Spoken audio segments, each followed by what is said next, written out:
benefits of reservation have reached the high echelons in life cannot be considered to be socially, economic, and educationally backward, plus to continue availing the benefit of affirmative action. They have already reached a stage where on their own accord walk out of the special provisions and give way to the deserving and needy. I may gainfully refer to the observations of Dr. B.R. Ambedkar. I quote, history shows that where ethics and economics come in conflict, victory is always with economics. Vested interests have never been known to have willingly divested themselves unless there was sufficient force to compel them, unquote. I am therefore of the view that the state must evolve a policy for identifying the creamy layer given to the scheduled caste and scheduled tribes so as to exclude them from the benefit of affirmative action.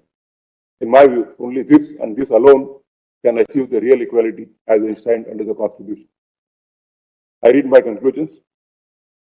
I therefore hold that E.V. Chinnaya, which held that sub-classification among the scheduled castes for the purpose of giving more beneficial treatment. The majority of us have overruled the judgment in E.V. Chinnaya. We have held that subclassification of the scheduled castes for the purposes of reservation is permissible. I'll just read out a brief extract. In State of Punjab versus Davinder Singh, a constitution bench held that the judgment in Chinnaya requires to be revisited by a larger bench of 7 judges because it failed to consider significant aspects bearing on the issue of subclassification of the scheduled castes. Deciding the correctness of Chinnaya, the following issues fall for our consideration. A. Whether subclassification of a reserved class is permissible under Articles 14, 15, and 16. B. Whether the scheduled castes constitute a homogeneous or a heterogeneous grouping. C. Whether Article 341 creates a homogeneous class for the operation of the deeming fiction. And D. Whether there are any limits on the scope of subclassification. जय हिंद दोस्तों, हमारे YouTube channel पे आपका स्वागत है। आज हम बात करेंगे जो सुप्रीम कोर्ट से बड़ा फैसला आया है SC ST जो आरक्षण आता है उसको लेके, उसमें एक क्रीमी लेयर का मामला सामने आया है, जिसका मतलब ये है कि SC ST को जो उनको आरक्षण दिया जाता है उसी आरक्षण से अंदर से ही उनको कुछ अलग से आरक्षण दिया, जैसे मुसहर हैं, चमार हैं, ऐसे कुछ लोग हैं।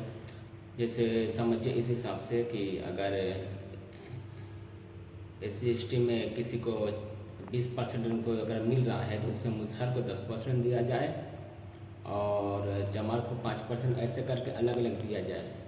ऐसा को रूल बनाने के लिए सुप्रीम कोर्ट ने कहा है। सुप्रीम कोर्ट के 7 जजों के बेंच ने ये फैसला लिया, जिसमें 6 लोगों की सहमति थी, 1 की सहमति नहीं थी। इस हिसाब से इसको सुप्रीम कोर्ट से पास कर दिया गया है।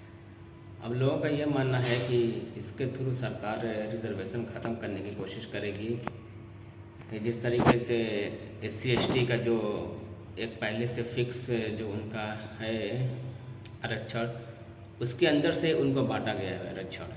जैसे ऐसा है SC और ST के अंदर भी बहुत सारी छोटी छोटी जातियाँ होती हैं, तो अगर उसमें बांट दिया, जैसे कहने का मतलब ये है कि अगर चमार हैं और जो उसके अंदर दूसरी जातियां हैं जो चमार और मुसहर हैं, तो अगर इस तरीके से बांट दिया गया, इनको 5%, इनको 5%, तो ऐसा नहीं है कि जो 5% चमार की जो आरक्षण है, अगर वो क्राइटेरिया पूरा नहीं कर, जैसे मान लीजिए उसे इंटर पास किया है और उसको ग्रेजुएशन में एडमिशन लेना है तो उसको एडमिशन मिल जाएगा। लेकिन अगर जो मुसहर जात का है वो उसके लिए आरक्षण सीट है लेकिन वो इंटर पास ही नहीं किया है तो उसको सीट में जगह नहीं मिलेगी कॉलेज में, क्योंकि उसने एक जो फिक्स और एक जो लिमिटेड क्राइटेरिया है उसको उसने पूरा नहीं किया।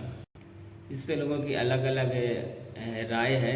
कोई बोल रहा है ये अच्छी एक पहल है, कुछ लोग कहना ये अच्छी पहल नहीं है। इस पे 2005 ही जो बेंच ने रोक लगा दिया था, उसी रोक को इस 7 जजों के बेंच ने पलट दिया और बोला कि हाँ क्रीमी लेयर लगाया जा सकता है सरकार के द्वारा, अगर चाहे तो जो आरक्षण दिया जा रहा है SC ST को, वो SC ST के अंदर ही जो आरक्षण है SC ST के अंदर ही उसको बांटा जा सकता है। जिस तरीके से हमने बताया, जैसे SC में ही बहुत सारी जातियाँ आती हैं, तो उन जातियों में देखा जाए बहुत ज़्यादा निचले स्तर पे हैं तो उनको कुछ ज़्यादा रिजर्वेशन दिया जाए। जो थोड़ा ऊपर है उनको थोड़ा कम दिया जाए। उसी तरह एसटी में भी यही है, बहुत सारे उसके अंदर जातियाँ हैं, तो उसमें ये देखा जाए कि कौन सी जातियाँ बहुत पीछे हैं तो उनको थोड़ा ज़्यादा दिया जाए, और कौन सी जातियाँ थोड़ा सा आगे हैं तो उनको थोड़ा सा कम रिजर्वेशन दिया जाए। इस तरीके से इसको बांटने के लिए कहा गया है। ये एक बड़ा मुद्दा है, इस पे चर्चा भी आगे जाएगी। देखते हैं इस पर सरकार क्या डिसीज़न लेती है। अभी सरकार की तरफ से कोई वैसी बात नहीं आई कि वो क्या करने जा रही है। बस सुप्रीम कोर्ट ने ये कह दिया गया कि ये प्रावधान है, अगर आप करना चाहें तो कर सकते हैं इसको।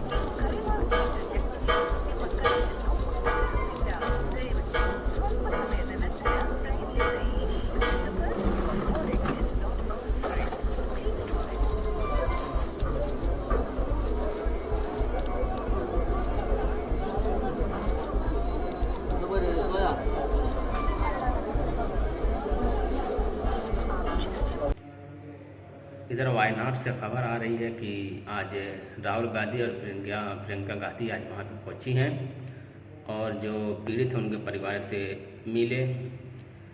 उनसे मिलकर वो भी भावुक हो गए हैं, क्योंकि उन्होंने बहुत सारे लोगों को खोया, अपनी फैमिली को। आपको मालूम होगा कि पिछले मंगलवार को सुबह में वहाँ लैंडस्लाइड होने की वजह से 4 गांव पूरी तरह तबाह हो गए, जिसमें 100 से ऊपर लोगों की मृत्यु हो गई है, और 400 के करीब लोग इसमें गायब थे, जिन अभी तक मिले नहीं थे। उनमें से अभी कुछ लोग मिले हैं। अभी पूरी जानकारी इसमें नहीं आ पाई है कि मृत्यु कितने लोग हुए हैं, लेकिन एक बड़ा हादसा है। और ये बड़ा हादसा होने का कारण ये भी है कि ये हादसा सुबह ऐसे टाइम हुआ 4 बजे के करीब कि सब लोग सो रहे थे। लैंडस्लाइड हुआ, पानी आया और पूरे घर और सामान को बहा के ले गया। लोगों को समझने का और कुछ भी एक्शन और कुछ भी करने का मौका ही नहीं मिला, और उसमें बहुत सारे लोग इधर उधर पानी के बहाव से चले गए। इस पे सरकार की टीमें सहायता कर रही हैं, और राहुल गांधी और प्रियंका गांधी जी वहाँ पे पहुँच के लोगों से मिल रही हैं, पीड़ितों से, और उनके साथ संवेदना व्यक्त कर रही हैं। इस खबर पे आपकी क्या राय है, आप हमें कमेंट बॉक्स में दें। हमारे चैनल को सब्सक्राइब करें, न्यूज़ ऑफ दी एंकर जो हमारा चैनल है, और लाइक करें, शेयर करें। हमारा वीडियो पसंद आए तो अपने दोस्तों को भी शेयर करें। और जो SC ST का प्रावधान दिया गया है, इस पर हम आगे बात करेंगे, और भी विस्तार से जो इस पर खबर आती है तो हम और विस्तार से ही बात करेंगे। आपका धन्यवाद।